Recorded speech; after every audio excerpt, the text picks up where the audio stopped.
We have an ice problem coming from the roof, engulfing the back of our walk-in evaporator coil. Here's the studs that come down that hang the evaporator. And that will give us this problem.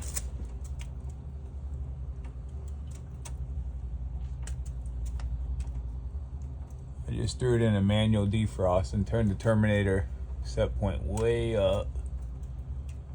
But we gotta manually defrost the rest, take that out.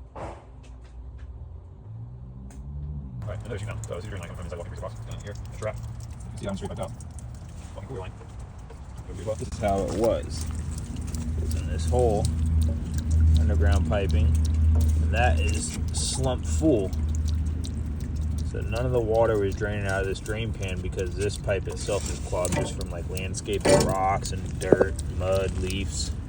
So nothing can drain out of there. So